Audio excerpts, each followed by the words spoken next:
la transformación digital universitaria. Y para ello, bueno, me baso sobre todo en los trabajos que CUDI y nuestra comunidad Red Late viene haciendo con el Comité de Tecnología Educativa de ANUYES TIC. En este trabajo estamos hablando de una serie de seminarios, de webinars, más bien en el marco de un seminario que comenzaron el 12 de marzo, que cerraron lo que llamamos la primera temporada el 2 de julio y que acaban de reabrirse los jueves, no se los pierdan, a las 5 de la tarde, donde desfilan nuestras universidades mexicanas dándonos todas sus experiencias de transformación digital y en particular durante esta pandemia para hacer frente a estos retos. En ese sentido, bueno, se ha creado en el sitio de ANUYES TIC, del Comité ANUYES TIC, un repositorio de recursos digitales y dentro del repositorio están justamente este webinar de cómo prepararse ante contingencias en instituciones educativas.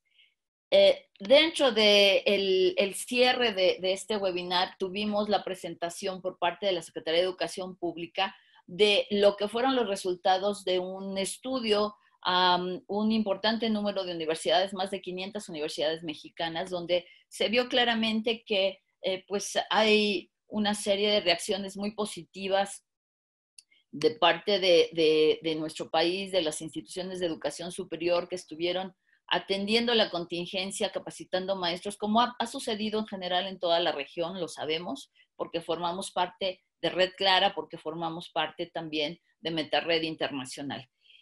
Y dentro de todas estas acciones, bueno, yo retomo muchos de nuestros aprendizajes, de nuestras lecciones aprendidas, y les resumo en esta lámina que estamos trabajando ahorita para nuestro Consejo Nacional de Ciencia y Tecnología, 16 investigadores mexicanos retomando las mejores prácticas sobre lo que pronto acercaremos a Red Clara como una oferta formativa y de certificación hacia la elaboración de planes de continuidad académica en crisis sanitaria. Y son el hecho de identificar que todas las funciones sustantivas universitarias que tienen que ver con la docencia, la tutoría, la investigación, el desarrollo y la innovación, las cuestiones de extensión que incluyen temas deportivos y de cultura, por supuesto, las cuestiones de apoyo a los servicios académicos a través de toda la operación de una gestión educativa, pero también la gestión de las tecnologías de información, comunicación y por separado, en algunas ocasiones a veces conjuntamente, la gestión de la tecnología educativa, además de los temas de normativa y de política, junto con un importante activismo en relación al seguimiento y evaluación del fenómeno, son justamente los elementos que no podemos dejar de lado. Pero ¿cómo los vamos a retomar? Nosotros los debemos retomar, de acuerdo a nuestra experiencia, por etapas. No es lo mismo los aspectos prioritarios a atender de esas funciones sustantivas en una etapa previa y de alerta temprana a los aspectos prioritarios en una etapa de contención o como ahorita nos encontramos en nuestro país al inicio de un ciclo escolar. Esta combinación, esta matriz de relación es lo que nosotros estamos estudiando a profundidad con grupos de enfoque, con encuestas, llevamos muchas encuestas aplicadas de muchos tipos y estamos procesando toda esa información y creemos que a finales de este año, principios de año, los podremos sorprender sobre todos nuestros hallazgos, ordenados además, como les decía, en un esfuerzo formativo con una extensión para nuestra región. Estos son los temas, repito, que algunos se nos pasaron, es decir, si se fijan, pusimos en primer término la docencia, por ser la docencia lo primero en lo que pensamos, es decir, la continuidad de las actividades docentes. Pero cuando ya teníamos que cerrar el ciclo escolar que nos sucedió en México, pues empezamos a considerar situaciones de proctoring, situaciones que tenían que ver con la evaluación de los aprendizajes y dar confiabilidad en esos aprendizajes. Y luego, pues nos dimos cuenta que obviamente hubo retos que no pudimos atender, muchos chicos se nos quedaron varados y hubo que hacer una estrategia de recuperación escolar para luego, pues, enfrentar la dinámica, sobre todo las universidades privadas, de no perder matrícula, de que había periodos de captación de nueva matrícula y entonces había que estar atentos a las convocatorias de nuevo ingreso que algunas de nuestras universidades lograron hacer mediante procesos de examinación para ingreso en línea, con números estratosféricos de candidatos. Nos sentimos orgullosos en nuestro país de lo que la comunidad universitaria ha logrado. Yo les puedo decir que las instituciones de educación superior en lo general, pues tuvimos entre el 20 y máximo un 30% de alumnos afectados. Pero desgraciadamente también debo confesar que la situación en el caso de educación básica es totalmente al revés. Es decir, la mayoría no tenía un seguimiento claro, no existen estos datos de manera pública tan a la mano, pero en general también en Red Late nosotros hacemos acercamientos a este nivel educativo, pues la verdad es que no fue posible darle interactividad y retroalimentación a los alumnos de básica, y en este momento de inicio de ciclo escolar, el nivel más afectado es definitivamente educación inicial y preescolar, incluso a nivel privado, porque muchas escuelas privadas han cerrado. No es así, repito, en la parte universitaria. Continuando con estas ideas, también nos decía Susana que pensáramos si esto es una opción, ¿no? Si la transformación digital universitaria es opcional. Y más bien yo les quiero compartir que en el caso de Red Late, nosotros no solamente estamos considerando que es una opción, que más bien no tendríamos opción, sino que en esa condición de optar, pues en realidad tenemos una gama importante de opciones. Y algunas universidades han optado por no hacer nada, otras han hecho cosas maravillosas y ejemplares que nos están inspirando, pero en la ruta que nosotros recomendamos seguir por todas estas lecciones aprendidas y con esta capacidad que nos da la pandemia de potenciar todas nuestras oportunidades, les resumo en estos 4 momentos lo que para nosotros sería un mapa de ruta muy, muy bueno. Y es, por un lado, claro, hay que hacer frente a nuestro aquí, a nuestro ahora, pero ojo, y aquí me quiero detener mucho. Algo que la red y sobre todo nuestros consejeros, la Red Late México tiene cerca de 15 comités académicos, todos relacionados con la tecnología educativa. Este año será nuestra reunión anual el 22 y el 23 de octubre y será nuestra 5ª reunión anual. Tenemos 5 años de estar operando fuertemente, pero siempre hemos operado con un consejo que hoy día está conformado por 20 notables en el área de la tecnología educativa. Y ellos nos han insistido mucho, y todos los que, mis compañeros y una servidora que estamos justamente en los comités, estamos convencidos de que no podemos ver solamente el aquí y ahora, que tenemos que volver a levantar la vista y ver cuál era el puerto de destino al que nos dirigíamos. Y además tenemos que hacerlo como sabemos hacerlo, en nuestro caso los mexicanos, los maestros mexicanos, los titulares de las áreas que gestionan la educación en México, y cada uno de ustedes, compañeros de la región, al estilo de cada uno de sus países, es decir, con un rostro propio. En ese sentido, estaríamos listos para transformarnos desde un planteamiento mucho más razonable. Vamos repasando algunos de estos elementos. Para hacer frente al aquí y el ahora, yo quisiera decirles que les pongo esta imagen porque pensamos en transformación digital, pero en educación la transformación debe ser reflejada en todo el quehacer, en estas funciones sustantivas universitarias. Y a mí me enorgullece mostrarles estas imágenes que en el caso de la Ciudad de México está captando nuestra Secretaría de Educación, Ciencia, Tecnología e Innovación, porque estos son desarrollos nacionales. Y me ha sorprendido cómo con fondos de innovación las universidades estamos siendo capaces de generar abastecimiento de muchos de los elementos que por las condiciones de nuestro país no teníamos capacidad de recibir. Y además innovando en cuanto a materiales, en cuanto a métodos de producción. Tenemos el caso de la Universidad Nacional Autónoma de México, que en solo 3 meses levantó todo un proceso importantísimo de de producción desde cero. Les decía, desde la elección de los materiales, el diseño del producto, hasta toda la línea de producción. Yo creo que ese es el papel notable de la mayoría de las universidades mexicanas, que tenían, además de una gran tradición en trabajo digital, que tenían también toda una tradición en ciencia, tecnología e innovación en todos los campos disciplinares universitarios. Los principales derroteros que las universidades enfrentamos, pero también todos los niveles educativos, están justamente en esta parte del rezago educativo, la cobertura, el aseguramiento de los aprendizajes y las medidas sanitarias. Todo eso nos llevó en esta nueva normalidad, como le llamamos acá, a configurarnos, a resignificarnos en modelos híbridos.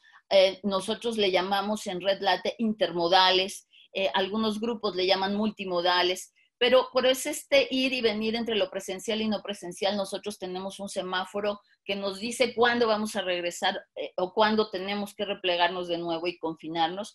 Y esto nos lleva a repensar dinámicas académicas con rediseños de estrategias, de secuencias didácticas que piensen en lo muy robusto, pero también en lo muy ligero para aquellos alumnos que tienen serias dificultades de conectividad.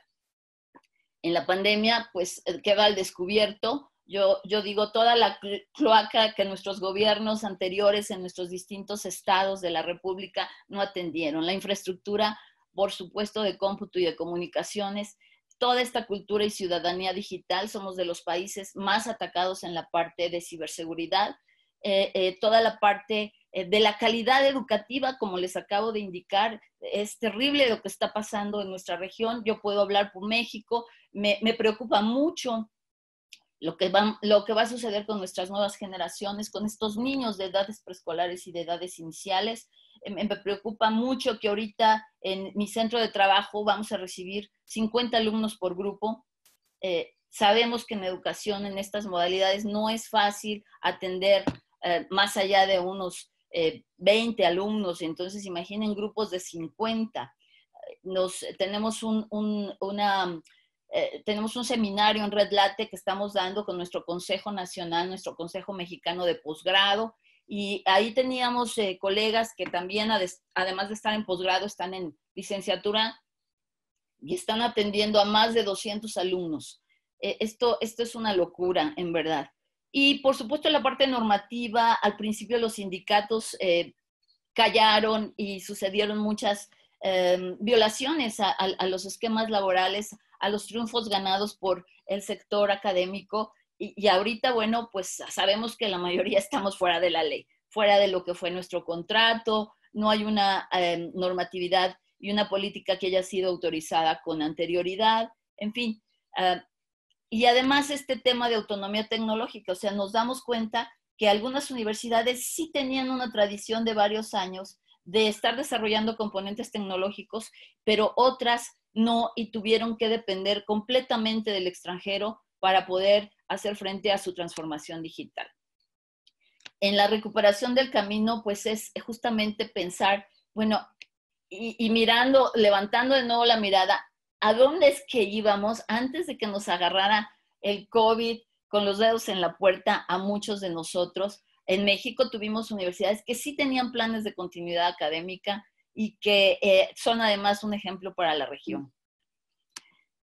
Pues bueno, pues nosotros íbamos hacia la educación 4.0, nosotros íbamos, teníamos claro que había que reinventar esta forma de mirar los perfiles de egreso para hacer, digamos, escenarios factibles en esta economía digital. Íbamos con estas claridades hacia estos escenarios de territorios inteligentes, lo que algunos llamaban también las ciudades inteligentes, con estos temas más que claramente estábamos detectando que tenían que converger entre el blockchain, el big data, en las nubes, en fin. Nosotros íbamos hacia allá, estábamos preocupados incluso porque esta cuarta revolución industrial desplazara también a los maestros, ¿no? Algunos autores dicen que a los maestros no nos van a tocar estos desplazamientos laborales. Los que trabajamos en el área TI lo dudamos porque por supuesto que ya tenemos tutores virtuales, de mejor actitud que algunos de nosotros frente a los alumnos.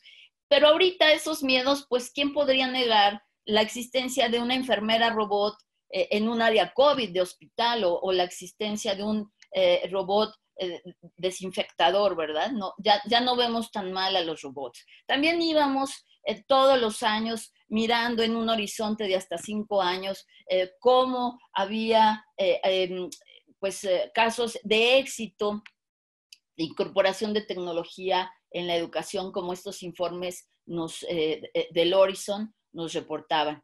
Estábamos repensando todos estos saberes para este tercer milenio, para esta economía digital y cuarta revolución o educación 4.0. Y en el caso mexicano, habría que recordar quiénes éramos. Nosotros teníamos más de 30 años, tenemos más de 30 años documentando nuestra experiencia con uso de tecnología. A finales de este mes los invitamos al simposio de la Sociedad Mexicana de Cómputo en Educación. La SOMESE es la organización más antigua que toca estos temas en México. Aquí en este sitio web pueden ver lo que fue la memoria en octubre de 1984 del primer simposio internacional de computación en la educación infantil y juvenil, y por aquí pueden ver la imagen de algunos de los expresidentes de esta asociación. Íbamos nosotros convencidos en nuestra identidad nacional. La Escuela Mexicana de Informática Educativa es una escuela que tiene como uno de sus mentores a Seymour Papert. La Red Late México le hizo un homenaje a 4 años de su muerte. Está este libro en el portal de CUDI, en el portal de la red, que se llama Constructores del Conocimiento, Papert y su visión. Nosotros creíamos en Papert, entendemos que se adelantó a su época, le apostamos al construccionismo, somos cada vez más educadores maker. Tenemos una red de educación maker impresionante. Muchas escuelas tienen espacios maker desde el preescolar. La foto que ven a la derecha es uno de los preescolares en nuestro estado de Jalisco, del Colegio Alpes San Javier. Y bueno, tenemos año con año unas megaferias divinas como el Campus Party, el Talent Land. Aquí estoy con unos chicos, una foto con los chicos que ganan hace 2 años el hackathon de la vertical de educación con un diseño de un laboratorio de programación, ojo, de ADN para secundaria. Y teníamos también, nosotros somos en México muy solidarios, lo saben ustedes, los temblores, por ejemplo, los desastres, sacan la solidaridad mexicana y tenemos esta capacidad de consorciarnos. Y desde hace muchísimo tiempo tenemos un espacio común de educación superior a distancia que nos ha salvado muchísimas veces y particularmente en esta pandemia.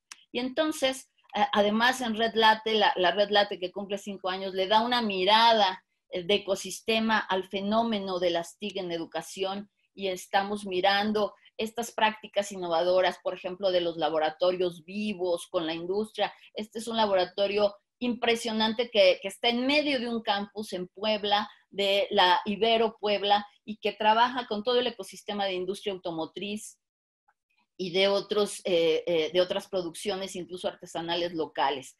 Estamos revisando constantemente todos nuestros ecosistemas, nuestras cadenas productivas, como aquí estamos hablando de la de mezcal, en fin. Y estábamos también, tenemos una tradición política, estamos hoy día con una agenda digital educativa en nuestras leyes de educación, en nuestra ley de educación superior apunta hacia ella. Vaya, hay toda una trayectoria, hay toda una ruta.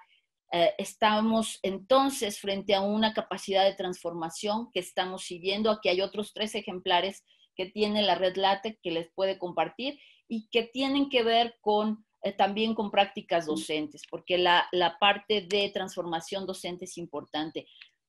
Habrá que detenerse a repensar lo que es realmente la transformación como un cambio radical. Aquí hay un autor que a mí me gusta mucho, que no nos dará tiempo de repasar, pero en la parte de docencia, pues es una oportunidad que muchas universidades mexicanas están siguiendo para repensar sus diseños curriculares y retomar todo esto que alguna vez lo habíamos aprendido por ahí, pero no lo estábamos llevando a cabo. Y están rediseñando sus secuencias didácticas con estos elementos, pero además muy al estilo del desarrollo ágil en cómputo, con una transformación de la metodología ADIE hacia esta transformación acelerada con bucles que se sintetiza como SAM. Estamos siempre enfocando todos los procesos universitarios, estamos atentos a que hay que atender lo normativo, la parte de seguridad y no parar en los servicios. Esta es la ruta que nosotros como red recomendamos de acuerdo a todas estas experiencias adquiridas. Desde un momento muy inicial de la pandemia nos consorciamos, nos hicimos un bloque y estamos transformándonos digitalmente, aprendiendo seguros. Varias organizaciones, aquí me faltaron varios logos en los que ya estamos trabajando. Traemos 2 agendas nacionales, una de educación o de modelos educativos digitales y otra de ciberseguridad, porque tenemos que levantar sí o sí todas estas deficiencias y retos que traíamos. Yo les agradezco mucho. Esa sería mi aportación para hoy. Muchas gracias, Marina. Muy interesante tu presentación. A manera de resumen, Marina en verdad nos ha comentado las funciones sustantivas de la universidad, hay que tomarlas por etapas. Creo que es uno de los retos que nos ha comentado, ¿no? Estableciendo algunas áreas prioritarias que van desde la admisión hasta el proceso de educación como tal. Nos propone iniciar este proceso haciendo frente a nuestro aquí, a nuestro ahora, recuperar nuestro camino, reconocer nuestro rostro y transformar. Nos ha comentado cómo este modelo propuesto por México se han aplicado en México, en donde han considerado lo que es la Revolución 4.0. Sin duda, creo que todos estamos conscientes de esto, que esta pandemia ha revelado una realidad, que ha habido una falta de inversión tecnológica y de apropiación tecnológica. Muchas gracias, Marina. Ahora vamos a compartir con Faraón. El doctor Faraón Llorens es catedrático de la Universidad de Alicante en Ciencias de la Computación e Inteligencia Artificial. Es director de la Cátedra Santander de Transformación Digital de esta misma universidad, doctor e ingeniero en informática por la Universidad de Alicante. Ha desempeñado varios cargos como subdirector del Departamento de Tecnología, Informática y Computación, subdirector del Departamento de Ciencia de la Computación e Inteligencia Artificial, director de la Escuela Politécnica Superior, vicerrector de Tecnología e Innovación Educativa. Todo ello en la Universidad de Alicante. Secretario ejecutivo de la Comisión Sectorial TIC de CRUE en Universidades Españolas, presidente de la Asociación de Enseñantes Universitarios de Informática. Ha obtenido el Premio Sapiens 2008 al profesional y Premio ENUI a la calidad e innovación docente en el 2013. Co-líder del equipo de Gobierno de Tecnologías de Información para Universidades, miembro del grupo de investigación Smart Learning, Tecnologías aplicadas para el aprendizaje. Sus trabajos de investigación se enmarcan en los campos de la inteligencia artificial, el desarrollo de los videojuegos y la gamificación, las aplicaciones de tecnologías digitales en educación, el gobierno de las TI y la transformación digital de las universidades. Nos compartirá una ponencia relacionada con la transformación digital de las universidades, digitalización y algo más. Bienvenido, Faraón. Muchas gracias por aceptar la invitación. Muchas gracias, Susana. Confírmame que me escucháis, ¿se ve la presentación? Sí, muy bien, Faraón. Vale, pues muchas gracias. Agradecer a Red Clara que me permita formar parte de este grupo de transformación digital en educación y haberme invitado a este seminario, a dar esta pequeña intervención y compartir cartel con Marina y Susana, que es un verdadero placer. Como ha dicho Susana, bueno, quería aclarar 2 cosas antes de empezar, para que podáis situar mi charla. Primera, voy a centrarme en la parte de educación, de enseñanza, de docencia, ¿vale? Porque transformación digital de la universidad podría hablar de muchas cosas, de muchos aspectos, pero me voy a centrar en el aspecto docente, de formación. La segunda es que transformación digital para mí es digitalización y algo más. No voy a hablar tanto de digitalizar, sí que me voy a centrar más en ese algo más, que casi yo diría que digitalización y mucho más. ¿Vale? Por tanto, no me centraré en tecnología, no me centraré en la universidad, me centraré en la formación y en ese algo más que convierte en transformación digital. En la frase para educación, para formación, esta frase resumiría de manera muy simplificada, ¿vale? Pero resumiría cosas que quiero tratar. Se trataría de ver cómo estamos formando a nuestros estudiantes que son del siglo XXI, utilizando muchas veces, o la mayoría de las veces, metodologías que son del siglo XX, incluso en aulas que son del siglo XIX, donde las mesas siguen abrochadas al suelo en pupitres largos y corridos, que te permite moverte mal, ¿no? De acuerdo, estaríamos hablando de formar a los del siglo XXI en que la pedagogía, las metodologías docentes hay que actualizarlas a esta nueva realidad y desde luego habrá que actualizar los espacios. Para hacer un hilo argumental a mi charla, he utilizado este gráfico sobre el escenario formativo. Cuando un profesor cree que entra al aula y ya está, se le ocurre una brillante idea de cómo contar, no. Para hacer un proyecto docente, el profesor se sienta, analiza los contextos, el institucional, el curricular, el contexto de aprendizaje, se hace una idea, hace su propuesta docente y luego todos sabemos que la tienes que llevar al aula, que es muy distinta a una experiencia de hoy que la de mañana con unos alumnos y con otros. Pero me quiero centrar aquí en dos ciclos. Aquí se ven claramente dos ciclos. Un primer ciclo de mejora continua que se realiza anualmente. Yo como profesor hago mi propuesta, voy al aula, explico, cuento, creo que con eso aprenden, veo la evaluación y veo que no han aprendido, que una cosa la han entendido, que otra no, y anualmente, ¿vale? Yo voy cambiando en este ciclo de mejora de diseñar la asignatura, la imparto y la rediseño y la imparto, ¿no? Y hay otro segundo bucle, segundo ciclo, que sería el que yo tengo una propuesta porque la he sacado analizando el contexto, el institucional, el qué, el dónde, el curricular, el qué y el de aprendizaje, el cómo, y esto como el entorno era bastante estable, ese ciclo solo se revisa de muy de cuando en cuando, ¿no? Y este sería el escenario.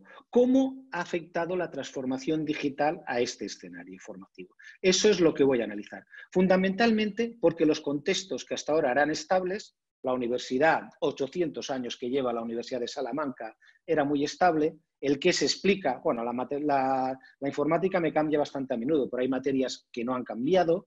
Y el cómo, metodologías docentes de cómo explicar. Este entorno ha cambiado. Y como esto ha cambiado, tenemos que revisar nuestra actuación en el aula. Primero analizaré el contexto, el dónde. Estamos hablando, también me centro, aunque puede servir la mayoría de mi discurso para cualquier nivel educativo, me centro en una universidad que es donde imparto actualmente clases, aunque he estado también dando clases en otros niveles educativos. Ahora sería la universidad digital. Hace unos años, hace 15 años o por ahí, en un seminario de la Cátedra UNESCO de Gestión y Política Universitaria, me dijeron, habla sobre la universidad digital, ya estaba hablando allí. Yo le empezaba diciendo si la universidad digital no sería el mismo perro con distinto collar. Es decir, tenemos la universidad, la hacemos digital, le cambiamos el collar, a la toma, ya tienes la universidad digital, ¿no? O lo que sería peor, esa filosofía del gato pardo que dice que vamos a cambiarlo todo para que nada cambie, ¿no? Es decir, universidad digital, lo cambiamos todo y al final sigue siendo lo mismo. No, yo creo firmemente que la universidad digital es otra cosa distinta a la universidad actual y que no hay que cambiarlo para quedarse igual, ¿vale? Pero lo que tengo claro es que no habrá una universidad y una universidad digital. Por ejemplo, la mía, la Universidad de Alicante, o es digital o no será, pero no debe haber la Universidad de Alicante y la Universidad de Alicante digital. Y lo que ha puesto en prueba esta situación de confinamiento, a no permitirnos salir de nuestras casas, ni a nosotros, ni a nuestros estudiantes, es qué tal era esa universidad digital. Yo acudo a muchos foros y hago distintos estudios en que se nos hincha el pecho y decimos que la universidad está digitalizada, está muy avanzada, el 80% de las universidades no sé cuántos y el 75% no sé quintos. Y estamos todos muy contentos de lo que estamos contando y de cómo estaba. Entonces, cuando ha venido la pandemia, la situación actual, tenemos que ver si esa universidad llegaba a todos los estudiantes, a todos los profesores. Si todos los profesores impartían docencia apoyados con tecnología o sacaban partido de esa tecnología. Y hemos visto en esa prueba del algodón que todo no era tan fantástico, ¿no? Hemos hecho lo que hemos podido, tecnología hay, Por ejemplo, en todos los informes que yo manejo, el 100% de las universidades tienen campus virtuales y el 100% de los estudiantes están en los campus virtuales y el 100% de los profesores. Sí, pero ¿qué uso hacen de ese campus virtual? ¿De acuerdo? ¿Se utilizan metodologías adecuadas para enseñar con esas plataformas? Ahora hemos visto que ahí las cosas no eran tan bonitas como parecía. Porque una cosa es la tecnología, digitalizar, ¿vale? Y podemos digitalizar o los objetos o los procesos, que es lo que podríamos llamar digitalización, y los procesos independientes. Tengo digitalizado un vídeo, tengo digitalizado el proceso de matrícula, tengo digitalizado, pero transformación digital es algo más, ese algo más que hablo. Es cuando lo que está digitalizado es la estrategia, cuando la tecnología aporta valor a lo que ya se estaba haciendo. Digitalizando seremos más eficientes, seremos más óptimos haciendo lo que hacíamos. Con la transformación digital podremos hacer cosas distintas, ¿vale? Por tanto, si solo solventamos las necesidades y los procesos que ya tenía el negocio, estaríamos hablando de digitalización, y cuando somos capaces de extraer el potencial que tienen las tecnologías para poder generar valor, estaremos hablando de transformación digital. Por todo ello, desde siempre, estoy metiendo en el tema de transformación digital, se dice, esta es de 2015, la web está, que la estrategia y no la tecnología es la que debe dirigir la transformación digital. Y a ello volveré más adelante. El segundo contexto, el curricular, es qué tenemos que explicar en nuestras aulas, qué enseñamos en las universidades. Esto también ha cambiado, porque hasta ahora en la vida de una persona había dos etapas, la parte del periodo de aprendizaje y el de vida laboral. Pasaba por las aulas, por las universidades, aprendía todo lo que tenía que aprender y luego se iba al mundo del trabajo. Y actualmente, conforme cambia tan rápido la sociedad, eso es imposible.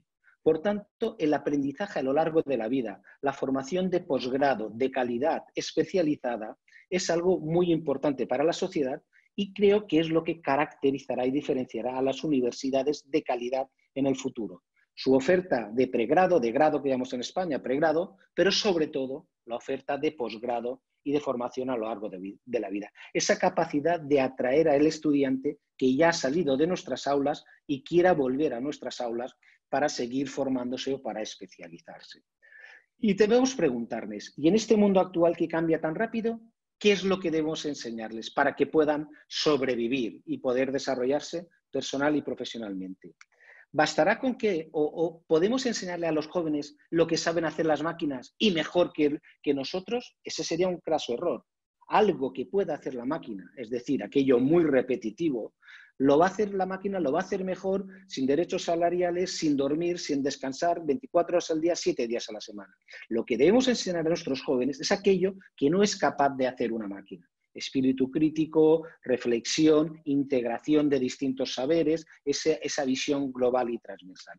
Por tanto, mi propuesta en cuanto a qué enseñar en las aulas, diría, actualicemos los contenidos de las asignaturas, ¿vale? Un estudiante de Derecho tiene que conocer inteligencias artificiales porque van a afectar al mundo del trabajo. Un estudiante de Económicas tendrá que entender qué es el blockchain porque las transacciones económicas pueden estar supeditadas por ello, ¿vale? O un estudiante de Informática tendrá conocimientos de ética porque el software que está desarrollando afecta a la sociedad, ¿no? Y habrá que interrelacionar las materias porque en este mundo complejo no están estancas. La separación en asignaturas es un invento nuestro de los humanos. El saber no es estanco, no está separado. Y tener una oferta ágil de ofertar títulos. Yo no sé qué pasará en vuestros países. En España, que una universidad, sobre todo pública, saque un nuevo título es muy costoso en tiempo, porque tiene que pasar mucho proceso burocrático. Y al final sacar unas titulaciones que el titulado o el que entra ahora en nuestras aulas este año desarrollará su trabajo profesional plenamente dentro de 15, 20 años. Yo soy incapaz de predecir esos puestos de trabajo, pero tendremos que actualizarnos para que podamos formar a esos profesionales que aún no sabemos qué es lo que van a desarrollar. Y entro ya en el tercer aspecto, en el cómo. Y uno podría decir, hombre, no, tú... ¿Qué? Y uno podría decir, no, yo doy la clase como la estaba dando. Muy bien, aunque quisieras dar la clase como la estabas dando, lo que ha cambiado es la realidad, el aula. De hecho, yo el 13 de marzo pisé por última vez un aula universitaria y hasta ahora no he vuelto al aula. estoy haciendo online o de otra manera, el lunes vuelvo, ¿no? Por tanto, si ha cambiado la realidad educativa, lo que seguro que tenemos que cambiar es la metodología que estamos utilizando. No podemos utilizar las mismas metodologías.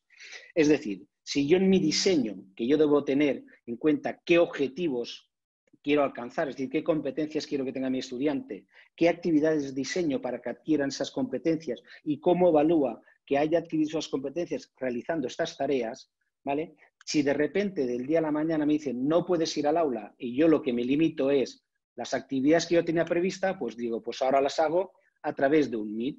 Y entonces explico a mis estudiantes, pero en lugar de estar en el aula, lo hago a través de videoconferencia. O mira, yo grabo un vídeo y lo pongo para que ellos lo vean. Hemos generado muchos contenidos y recursos educativos en esta etapa que no hemos podido ir a las aulas. Pero de repente ellos dijeron, pero ahora tienes que evaluar. Y entonces dijeron las unidades, tú no padezcas, para cada tipo de instrumento de evaluación hay una herramienta, hay herramientas para cuestionarios, para foros, para talleres.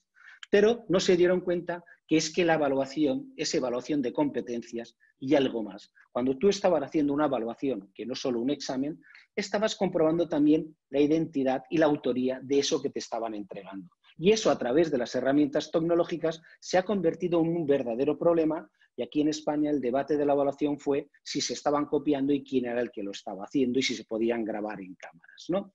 ¿Por qué? ¿Cuál fue el error? Que digitalizamos las actividades, digitalizamos la evaluación y simplemente lo que pudimos hacer, como el curso ya estaba en marcha, era digitalizar lo diseñado, cuando lo que realmente deberíamos haber hecho es rediseñar. Porque estos tres componentes están interrelacionados y lo importante, la calidad de una propuesta docente es la coherencia entre los objetivos, las actividades que se realizan para captar los objetivos y la evaluación que se hace para ver si se han alcanzado esos objetivos. Por tanto, lo que debe dirigir la transformación digital, que era la estrategia, en el caso de la docencia, es la pedagogía, que es la que tiene que dirigir esa transformación digital.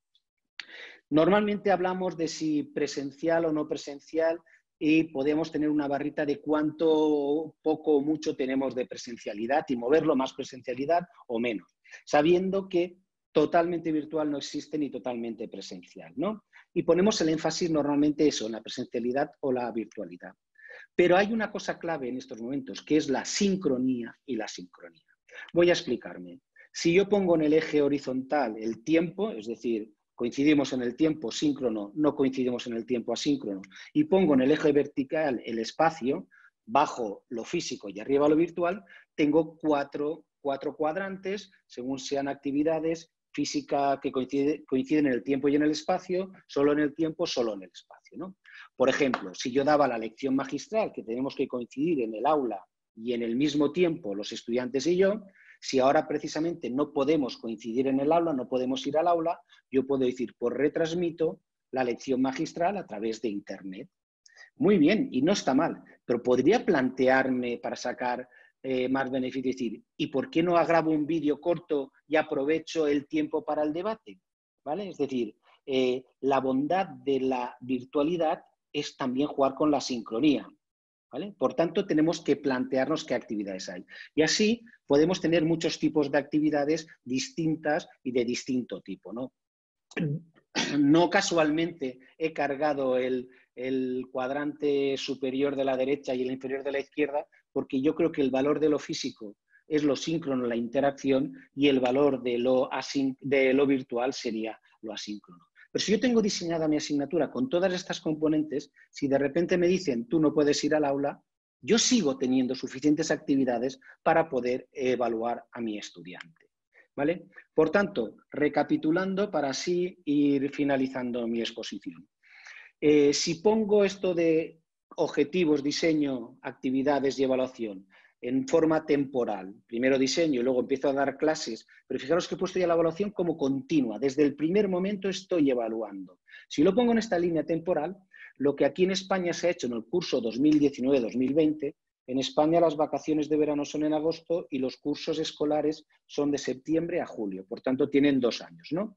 Fue hacer un diseño para una docencia normal, clásica, tradicional, empezar las actividades y de repente nos confinaron. Con lo que lo único que se pudo hacer fue digitalizar lo diseñado. Pues bien, hemos salido del paso. Pero ¿qué debemos hacer en el 2020-2021 que ha empezado ahora en septiembre? Ya sabemos que no podíamos coincidir todos en el aula, entonces porque estamos en fase de desescalada. Por tanto, deberíamos haber diseñado o rediseñado lo que teníamos para este mundo digital, pensando que podíamos estar en el aula o no. Pero ahora que ha empezado y conforme aquí estamos ahora en la segunda ola de rebrote más crecido, es que no sabemos qué va a pasar. ¿Va a haber otro confinamiento? Con lo cual mi propuesta no es de haber pasado de digitalizar lo diseñado a diseñar para lo digital. Yo incluso plantearía diseñar para la incertidumbre, porque no sé qué es lo que va a ocurrir, ¿no? Es decir, si acabamos el curso digitalizando lo diseñado, hemos empezado diseñando para lo digital, el futuro de esa universidad híbrida estará en diseñar para esa incertidumbre, para los dos modos, bimodalidad, multimodalidad o como se quiera llamar. Ese sería el futuro de la universidad. Y en ese futuro incierto que digo diseñar para la incertidumbre, oye, es que no tengo una bola de cristal, ¿sí? Pero puedes tener una estrategia, que no es adivinar el futuro, sino tomar decisiones ahora que me permitan estar mejor preparado en el futuro. Y eso es aquella universidad que sí que hubiera empezado su trabajo de transformación digital, ¿no? ¿Cuál es mi propuesta? Ante la incertidumbre, flexibilidad. Flexibilidad debe ser la respuesta a la transformación digital de las universidades. Normativas flexibles, metodologías flexibles. Flexibilidad porque no sabemos cómo va a ser el futuro. Porque ahora nos han confinado en casa porque hay un virus biológico. Pero si el virus fuera informático, igual lo que no nos dejan es estar conectados en Internet. Por tanto, no nos pasemos de frenada y ahora sea todo online. Creo que la bondad, y sobre todo en el mundo de la educación, del contacto físico, del quedar, el valor de los campus como entorno social educativo es inmenso. Y creo que lo debemos cuidar y velar, por lo menos las universidades presenciales. Finalmente, ya cerrando la exposición, lo que diría es, ahora hay una necesidad de mejorar como respuesta a esta pandemia en una educación que puede ser no presencial o semipresencial, pero a mí me gusta más la segunda parte, que es una oportunidad de mejorar la educación universitaria con un mayor, pero sobre todo mejor uso de las tecnologías de la información. Y dejo para el debate la reflexión de mi buen amigo Juanjo Escribano, que en Universidad sí, que escribió este post y me gustó mucho la metáfora y por eso os la dejo. Ahora estamos en una situación en la que el médico te ha prescrito una dieta, ¿vale? Por obligación hemos tenido que abandonar las aulas y hacerlo con tecnologías. Pero realmente el cambio estará cuando esa transformación la asumamos y esos hábitos de alimentación saludable formen parte ya de nuestra forma de trabajar porque nos lo creemos y queremos cambiar.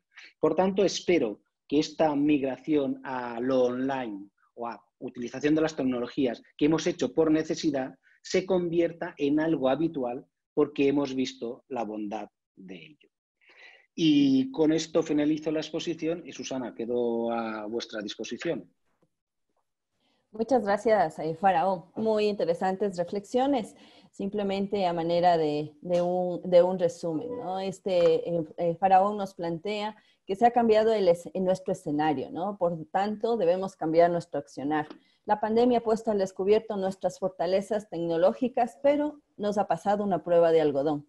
La hemos pasado con todos los aciertos. Es necesario actualizar los contenidos de las aulas en todas las áreas. El saber no es un stand, nos ha planteado Faraón. La universidad deberá actualizarse inclusive considerando lo que se requiere en 15 años. Es un proceso de cambio constante. Nos ha planteado también que la evaluación se ha convertido en un reto en estos entornos y esto se debe a la forma en que diseñamos nuestros cursos. Nos ha insistido que la estrategia debe dirigir la transformación digital. Debemos aprender a diseñar en la incertidumbre quizás y debemos enfrentar con flexibilidad para lograr la transformación que debe ser parte de nuestra forma de vida. Muchas gracias, Faraón, por tus valiosos aportes. Vamos a pasar a dar algunas preguntas que nos ha llegado en el chat por el tema de tiempo. Esta pregunta va para Marina, ¿no? ¿Cuánto tiempo crees que tardará lograr una transformación digital significativa en el contexto universitario mexicano? Te damos el paso, Marina. Es que eso tiene mucho que ver con la madurez de cada institución. Red Late está haciendo acompañamientos, intervenciones a distintas localidades del país con distintas IES y vemos que hay diferencias. Cuando una institución de educación superior ya trae una tradición de educación virtual y a distancia, es decir, que ya tenían una oferta o una celda de producción, y aquí en México tenemos instituciones, miembros del sistema EQUESAD, del consorcio EQUESAD, por más que tienen una experiencia como de 20 años al menos. Tecnológico de Monterrey pues nos supera a la gran mayoría, nos rebasa por más de 30 años. Todo esa expertise y además consorciado es un acelerador.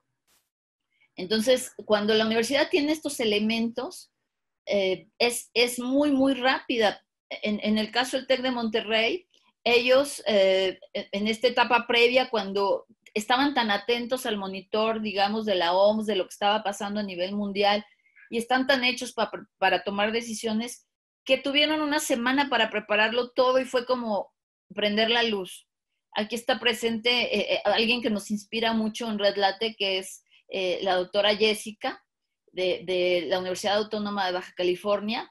También está la maestra de Urquijo, de La Salle, México, y ellas son gentes también hechas. Está también una de nuestras 100 mejores directoras de informática del país, de la Universidad del Carmen, y entonces tienen todo tan elaborado que transformarse de manera ágil es relativamente sencillo. Nosotros tenemos una experiencia con una universidad en Veracruz de solo un mes. En solo un mes metieron a 200 profesores en un proceso acompañado, pero eso sí, insisto, con toda una trayectoria universitaria de cultura, de infraestructura, y esto es mucho, mucho, muy sencillo.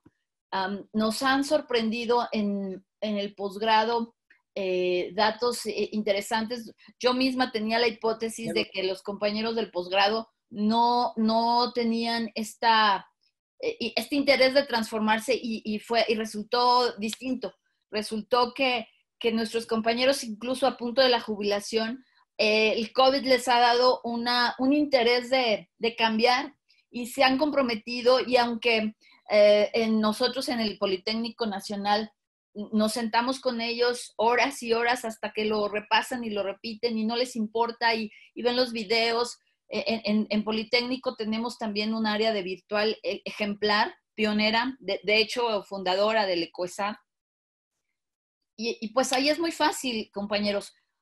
Ahorita estamos haciendo un ejercicio universitario único, retomando la Agenda Digital Educativa que se aprobó a finales de enero, y firmaron los rectores en este mes, en el mes pasado firmaron un acuerdo para alinearse, a todos los miembros ANUYES, para alinearse a la Agenda Digital Educativa, y estamos trabajando tres académicos liderando 3 grupos, y también vemos que es una gran ventaja cuando tenemos estos espacios formativos multiinstitucionales, porque las instituciones que están como más desbalanceadas, las ayudamos a acelerarse, ¿no? Y a ellos les está encantando poder convivir con los compañeros de otras instituciones de educación superior. Entonces no hay una única respuesta, pero el tiempo récord que hemos visto en Red Late es un mes, cuando hay condiciones previas, y el tiempo que hemos visto que ha tomado en otros casos y que nada más no acaba como de, por más que se les dan elementos, y hay como una condición previa que creo que Faraón la puso sobre la mesa, que son estas condiciones pedagógicas mínimas. O sea, una institución educativa que no tiene esta sensibilidad pedagógica, que no tiene en sus cuerpos académicos estos compromisos realmente genuinos por la docencia, es muy complicado. Es incluso una lucha, es atacar a la autoridad, es decir que por qué, que no es el momento, en fin. Espero haber respondido. Muchas gracias, Marina. Simplemente para darle una hilación a esta pregunta muy interesante, quisiera pasarla a Faraón. Marina nos ha contestado el tiempo. ¿Qué es el tiempo? Y voy a tomar algunas reflexiones tuyas, ¿no? El tema de la cultura digital, de la cultura de transformación. ¿Qué opinas tú, Faraón, en cuanto al tiempo para la transformación digital? A ver, el tiempo para la transformación digital, siempre hay frases de esas que siempre se le atribuyen todas a Einstein o alguien de ese, ¿no? Dice, el mejor momento, no, esto no sé, no sé quién era, ¿no? Dice, el mejor momento para plantar un árbol fue hace 10 años, el siguiente es ahora, ¿vale? Por tanto, la transformación digital, el momento de la transformación digital ya era, pero si no has hecho nada, empieza ya, ¿no? Porque la transformación digital no es un punto de llegada, no es que ya estoy transformado, ya soy digital, ¿no? La transformación digital es una ruta, ¿no? Es una madurez digital, más que una transformación digital. La transformación digital es lo que hace la organización se transforma para alcanzar una madurez digital que le permita cumplir mejor con su cometido, que en la universidad, ¿qué es? El favorecer el entorno en el que está a través de la docencia, la investigación, la transferencia. Ese es su cometido. Y la tecnología, esa madurez digital que alcance como organización, le permitirá cumplir mejor con su misión. Por tanto, tiempos, haberlo empezado. La que ya haya empezado antes, la pandemia la habrá asumido mejor. La que no, que lo haga ahora. Y la que no lo ha podido hacer ahora, que empiece la semana que viene. Muchas gracias, Faraón. Vamos a continuar con la siguiente pregunta de las personas que están atendiendo y siguiendo este foro. Faraón, ¿cuál debería ser el papel de la gestión o la gestión de los directivos en la transformación digital? A ver, si la transformación digital la dirige la estrategia, los directivos son los que tienen que liderar la transformación digital. La transformación digital se la tiene que creer el rector y la tiene que liderar el rector. Luego la realizarán pues el CIO, el máximo responsable de tecnologías de la organización, con todos el resto de su equipo y directivos. Pero la transformación digital tiene que ser liderada por el rector. ¿Por qué? Porque afecta al negocio, afecta a todos los ámbitos de la universidad, docencia, investigación, transferencia, cultura, implicación con la sociedad, y afecta a todos los colectivos, estudiantes, profesores, personal de trabajo, ¿no? Y al igual que ahora con la pandemia, los rectores han dicho, los equipos rectorales, señores, esto tenemos que cogerlo, la transformación digital igual la tienen que coger. Con lo cual, el papel de los directivos básicos, porque son los que tienen que diseñar la estrategia de la institución y tienen que velar para llevarla a cabo. Muchas gracias, Faraón. Y Marina, igual, para dar una hilación a todo este entorno que estamos discutiendo de la transformación digital, ¿tú nos puedes comentar alguna experiencia de este proceso de transformación en donde los directivos tengan, qué rol han desempeñado los directivos en México de estas experiencias interesantes que tú nos comentabas? Yo te tendría que comentar todas, porque en todas las que ha resultado exitoso el experimento, el ejercicio, el desafío, en todas, la cabeza de la institución es el primer comprometido con el proceso, como dice Faraón. Hace ya varios años que en la Sociedad Mexicana de Cómputo en Educación nos preguntamos cuáles eran los elementos críticos en cualquier proyecto que involucre incorporar tecnologías en educación. Y nos fuimos primero por lo obvio, ¿no? Pues estos proyectos han fracasado porque no hay infraestructura. Luego nos dimos cuenta que había inversiones en infraestructura y seguía sin tener éxito el proyecto. Dijimos, bueno, es que hay que ponerle recursos, ¿no? Los contenidos, la carnita, lo que va montado en estos artefactos. Nos vimos que seguía fracasando y nos dimos cuenta. Y luego dijimos, caray, pues es que es la gente, los maestros, la comunidad, tal.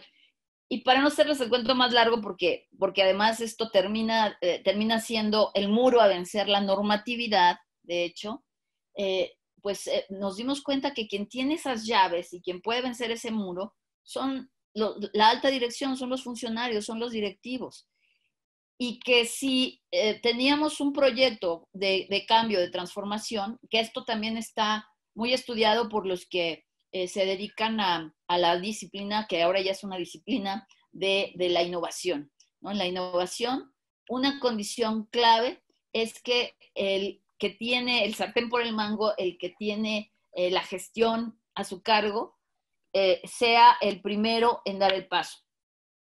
Y entonces, en el momento en que nosotros ahora en México hacemos, desde la Sociedad Mexicana de Cómputo en Educación o desde la Red Late, hacemos procesos de transformación, a los primeros que hay que sentar para sensibilizarles, para explicarles cómo, para que cierren filas, para formarles incluso un poco más de cómo hacerlo frente a la incertidumbre, es a los cuerpos directivos. Y particularmente en estos elementos de contingencia, con los investigadores que estamos trabajando, nos está quedando clarísimo que el comité de planes de continuidad académica, pues lo encabeza el rector y tiene que estar los responsables de los procesos básicos, esenciales, universitarios, involucrados.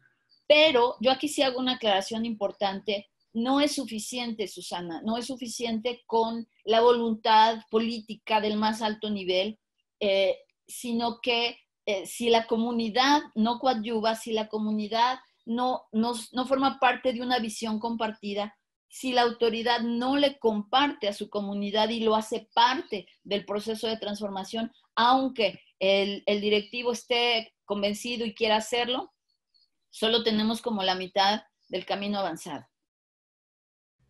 Muchas gracias. Es un reto de la comunidad universitaria, entonces, de lo que nos plantean y encabezado por el equipo, por la autoridad. Una pregunta adicional ya desde este punto que planteó Faraón relacionado con evaluación. Nos solicitan mencionar si ustedes conocen 2 propuestas o alguna alternativa para la autoría de las actividades que se le asignan a los alumnos, que creo que es una problemática que tenemos todos los profesores. Bueno, a ver, yo creo que cada profesor es el que tiene que ver cómo lo implementa, ¿no? Pero sí que me gustaría destacar dos cosas, ¿no? La primera es una que repito desde hace muchos años, antes de la pandemia y antes de utilizar la tecnología, y es que la única manera de que no te copien en los exámenes es que no valga la pena copiar, ¿vale? Porque el alumno o algunos alumnos siempre la tendencia a ir al mínimo esfuerzo. Si le es más rentable copiar que estudiar, pues igual van a atender. Si tú haces una evaluación en la que el coste de hacer de la evaluación sea similar o el coste de copiar sea superior a habértelo aprendido, no copiarán, ¿no? Entonces es idear una evaluación que no sea tan fácilmente copiable, pero sin poner problemas. Porque me voy a la otra, ¿no? Temas de seguridad absoluta no existen, ¿no? Imaginaros, por ejemplo, seguridad para el banco. Yo no sé cómo hacéis ahora las transacciones bancarias. Firmas electrónicas muy complicadas, tecnologías, siempre se descubría claves encriptadas de números primos inmensos. ¿Cómo lo hace en el banco ahora? La clave de doble vía. Tú la haces, te la confirma en el móvil y cruzan las claves, ¿vale? Es decir, el tener 2 vías siempre es más difícil de hackear que solo una alternativa. Por tanto, para la autoría, para que no te copien, lo que te digo es diversifica la evaluación. Si tú vas a una evaluación final, sí que te la juegas y estás muy pendiente de que no lo copien. Pero si tú vas teniendo a lo largo del proceso de aprendizaje, recogiendo evidencias, trabajos de tus estudiantes, aunque no tengas la certeza de que hacen ese trabajo, y al final a lo mejor haces una cosa más restrictiva que sea de validación de todo lo hecho, será más difícil que alguien que copie pueda pasar. Pero si incluso alguien que copia aprueba mi asignatura, ¿eso me genera a mí muy malestar y cortarme las venas?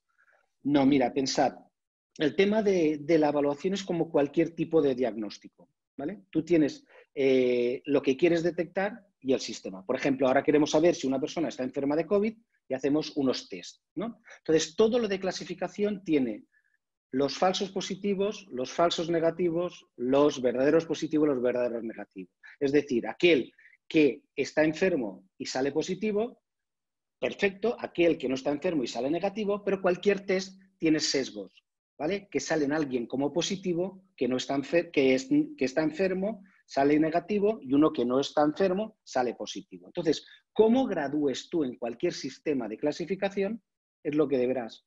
No podrás nunca eliminar tanto los falsos positivos como los falsos negativos. Tú deberás decidir si en tu sistema Es preferible que alguien que haya aprendido suspenda o alguien que no haya aprendido apruebe.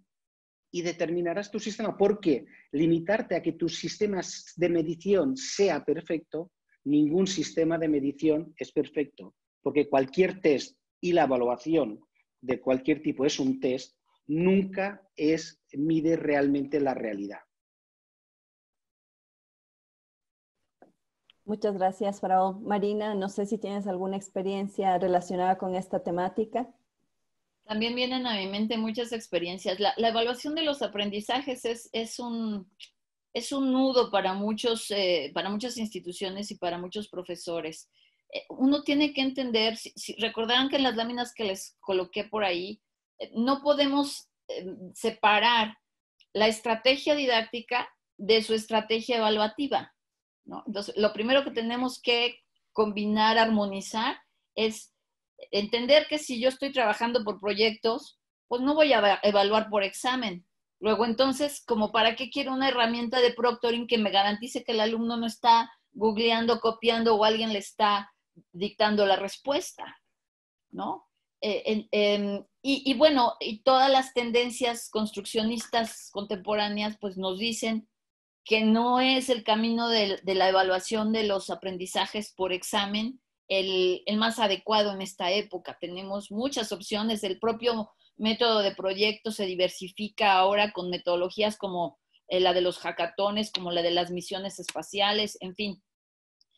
Nos decían las universidades que han probado el proctoring, que para empezar es muy desgastante, se requiere mucho espacio en nube porque hay que guardar todos los videos, luego el sistema tiene cierta inteligencia artificial, detecta algunas inconsistencias, pero de todas maneras el ojo humano termina siendo el que dictamina.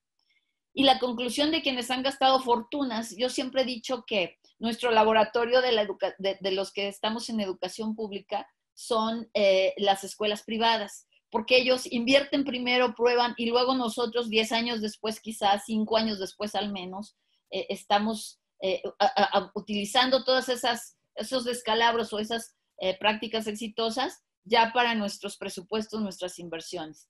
Pues esos que han gastado muchísimo dinero en proctoring han concluido con un tema que también ha salido a colación ahorita. La pandemia tiene esta parte positiva, al menos en mi país, que nos permite otra vez ser solidarios y conversar y discutir y además a grandes velocidades.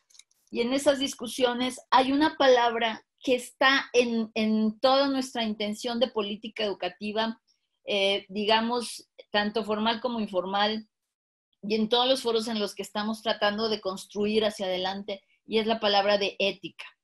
Esa palabra que además se asocia con confianza. Y entonces las universidades que les decía han gastado muchísimo, nos dicen, bueno, pues nosotros ya concluimos que lo que tenemos que invertir el tiempo es en generar una cultura ética en nuestra comunidad educativa. ¿Para qué? Para que el alumno sea honesto, pero más que con nosotros, consigo mismo.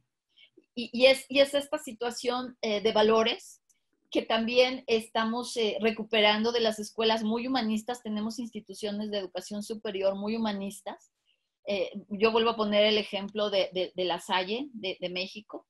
Y entonces estas prácticas del acompañamiento, por eso nosotros pusimos docencia y tutoría. Todo este acompañamiento socioemocional es una discusión que ahorita traemos fuerte, muy fuerte, porque no se trata de meter la tecnología y dejar al alumno a su suerte con todas sus emociones, con todas sus situaciones de vida. Eso también hay que formarlo y eso nos va a ayudar a reducir nuestras inversiones. Así que yo concluiría diciéndoles, maestros, pues piensen bien lo que están haciendo, elijan bien su estrategia de aprendizaje para luego elegir bien sus estrategias de evaluación de los aprendizajes. También hay tecnologías que nos pueden acompañar en estrategias de evaluación de los aprendizajes construccionistas. Por supuesto, yo recomiendo mucho que trabajen con mapas conceptuales, que trabajen obviamente con rúbricas y la mayoría de las plataformas ya nos permiten estos portafolios de evidencias. En fin, es muy cuestionable y es uno de nuestros dilemas actuales. Muchas gracias. Han sido muy interesantes los aportes, estas preguntas que nos ha planteado el público. Sin embargo, a formato de cierre, yo quisiera plantearles una pregunta. ¿Es una opción la transformación digital? Les doy el paso. Marina, yo creo que es muy fácil. Tú esta pregunta me la haces hace un año y te debería estar yo media hora argumentando que no, que es una necesidad. Me la haces ahora y te digo, a los hechos me remito. ¿Tú crees que la transformación digital de las universidades ha sido una opción? Quien no la haya hecho se ha visto forzado a hacerla, la ha hecho sin prisas, con prisas, sin pensarla, y tendrá un efecto positivo que dicen, oye, en 6 meses ha acelerado la transformación digital 6 años. Pero ojo, tendremos un efecto negativo a quien creemos en la transformación digital, que muchos van a pensar que esto que han hecho no ha sido válido, no les gusta, ¿vale? Entonces, ¿por qué? Porque se ha hecho algunas cosas precipitadas y lo que se hace precipitado se hace mal. Por tanto, tras estos 6 meses que nos han pasado, te repito la pregunta, ¿tú crees que la transformación digital es opcional? Muchas gracias, Pablo. Claro que no. Ya vemos que es una realidad que tienen que afrontar las universidades mediadas por la estrategia. Marina, ¿qué opinas tú? Yo creo que desde el punto de vista filosófico, lo que es opcional es aquello que tú puedes elegir. Y en ese sentido me parece que sigue siendo opcional, es decir, puede una institución, puede un rector, puede un maestro, puede toda una comunidad educativa decidir si opta o no por la transformación digital. Que además esa pregunta cabe no solo para una universidad, sino para un país, para una región y para una persona. Pero toda elección implica renuncia. Si tú eliges una cosa, estás renunciando a otra. Y toda renuncia también tiene una consecuencia. Entonces, tu elección tiene una consecuencia. Si yo opto por la transformación digital de mi persona, de mi institución, de mi país, pues vamos a tener ciertos resultados. Y si opto por no hacerlo, también vamos a tener ciertos resultados. Si queremos verlo en cabeza ajena, lo que estamos viviendo es que en mi país, por ejemplo, hablando del tema de preescolares, les decía, muchos han cerrado. Y hoy más que nunca tenemos a las escuelas adentro de la casa, cierto o falso, ¿no? Aún las escuelas privadas, incluso las públicas, están dentro de los hogares. A mí me ha pasado ahorita en el periodo de transición, de cierre escolar, en donde tienen que ingresar al bachillerato o tienen que ingresar a la superior. Los papás se han detenido, creo que como nunca antes en su vida, y dentro de la gama de opciones, algunos han decidido no matricular, incluso en las públicas, en modalidad presencial, esperarse al periodo de convocatoria de las opciones públicas a distancia, porque han razonado que una oferta a distancia está madura, mucho más madura que lo que está sucediendo ahorita porque lo estamos viendo. En el caso de las privadas todavía la cosa es más estricta. Las privadas están peleando como siempre por matrícula, pero hoy más que nunca la privada que no se transformó digitalmente, que no tuvo evidencia de calidad, perdió más de lo normal. Todas están perdiendo matrícula, al menos en nuestros datos estamos hablando de un 15% de matrícula de la matrícula regular. Y esta pérdida de matrícula pues se debe a la crisis económica, porque también hay una crisis económica. En el caso de los que no se han transformado digitalmente de manera agresiva, porque ellos es un tema de sobrevivencia, de manera agresiva te transformas y das evidencia muy rápido, no hay tiempo, aunque parezca que atropellado, es que no hay tiempo. Aquí las cosas se miden por horas, por días, por semanas, se acabó. No podemos ya medirlo por años, por meses tampoco. Tenemos que responder en horas. Entonces, quienes han podido dar esa respuesta, los números de matriculación, de captación de matrícula, perdón, no les han bajado. Es extraordinario, porque además estamos hablando de todos los procesos involucrados. Entonces, los que tenían un buen marketing digital migraron a hacer campañas agresivísimas en redes sociales y por supuesto que también hay esta recomendación de boca en boca, y entonces captaron la matrícula que esperaban. Perdieron matrícula de los que estaban matriculados, pero la captación de matrícula no ha bajado. Ahorita viene el número, la numeralia verdadera, que es, bueno, de todos los que captamos, cuáles sí se quedaron, cuáles no, pero por lo menos los números que comparados con los años anteriores tenían, esas universidades no las han perdido. Las que no se transformaron, perdieron captación, porque no hicieron nada, se cruzaron de brazos en sus campañas de captación, pues perdieron también captación, perdieron a los que estaban inscritos en más del 30%, porque esos que algunos se fueron por la crisis, pero otros se fueron a mejores ofertas educativas, ofertas de mayor calidad. Entonces, bueno, pues sí es opcional, pero si tú optas por no transformarte digitalmente, ¿qué va a pasar con tu trabajo? Veámoslo tan simple con los Ubers o con los restaurantes. Los que lograron transformarse digitalmente siguen vivos y los demás han desaparecido. Susana, ¿me permites añadir? Mira, de hecho, en el mundo digital, de la transformación digital, el que se posiciona bien, luego es muy fácil, el que entiende bien este mundo es muy fácil transferirlo a otro ámbito, ¿no? Tenéis el ejemplo de Amazon, cómo de ser vendedora de libros se ha convertido en almacén de datos y tal. Tenéis como Facebook sacó su propia moneda y pues será ser la competencia de los bancos. Tenéis como Instagram, que es de poner fotos y ya hablan que si será la competencia de las tiendas, del retail, de la venta. Y las que van a competir con las universidades no solo son las otras universidades, ¿vale? Desde el mundo de la transformación digital van a entrar ahora al negocio, al sector de la educación, otras organizaciones que ya sepan moverse bien en este mundo. A mí, como ingeniero en informática, me preocupa mucho, y profesor de ingeniería informática, los anuncios que hicieron hace 2 o 3 años las grandes tecnológicas diciendo que no iban a exigir titulaciones universitarias. O la de hace una semana que decía que Google ofrecía en 4 meses, ¿no?, una formación que eran los 4 años del graduado. Porque nuestros jóvenes informáticos quieren trabajar en Google. Y si van a poder hacer un curso de Google intensivo de 6 meses, a lo mejor van a preferir eso que no irse 4 años a una escuela de ingeniería de una universidad. Por tanto, claro que la competencia, pero la competencia no estará solo en las universidades virtuales que pueden atender a todo el mundo u otras universidades de mi entorno. Incluso entrarán nuevos actores que hasta ahora no formaban parte del sector de educación, pero saben moverse muy bien y tienen mucho dinero y saben moverse muy bien en el mundo digital. Yo le sumo, porque este punto al que estamos llegando es muy importante. La preocupación de Faraón también es mi preocupación. Y sobre todo ahorita que existen Coursera, Udemy, en donde algunas universidades han sabido medio adaptarse y convivir con ellos, y entonces algunas de los contenidos, de los créditos que la universidad decide darle a su alumno, lo decide a partir de la acreditación de ciertas ofertas en esos MOOCs. Pero en general, estas generaciones están creyendo que con tener todas esas microcertificaciones pueden volverse ingenieros.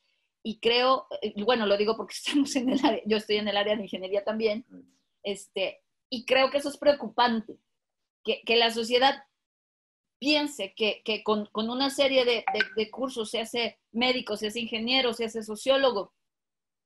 Es preocupante porque estamos bajando también en el campo de las disciplinas científicas y tecnológicas estas situaciones aspiracionales. Y ahí creo que debemos ser muy agresivos los universitarios en vigilar y en cuidar y en preservar nuestra tradición universitaria. Entonces, pues en ese sentido yo sí creo que debemos optar por una transformación cuidadosa, rigurosa, sin perder nuestra raíz. Muchas gracias. Excelente reflexión de cierre. Ese es uno de los retos que debemos cuidar en el campo del desarrollo y la formación profesional. Bueno, para cerrar, muchas gracias a Faraón y Marina por habernos compartido todo su conocimiento, sus experiencias. Gracias a Red Clara, a través de Laura, que nos permitió ser parte de la Red de Educación Superior Iberoamericana, donde participan muchos países y podemos compartir experiencias que nos permiten tener pautas para avanzar en este entorno de incertidumbre. Este es el primer foro de transformación digital. Tendremos otros temas que vendrán como parte de la red que permitan discutir y analizar todo lo que nos afecta en educación superior, entendiendo que este es el beneficio de conformarnos como red. Bueno, recordemos que todas las universidades compartimos las mismas funciones sustantivas: docencia, investigación, vinculación, comunidad. Muchas gracias a todos por haber participado también en este foro y a los miembros de esta red. Gracias a todos. Chao. Gracias. Chao. Bye, bye. Bye, bye. Gracias.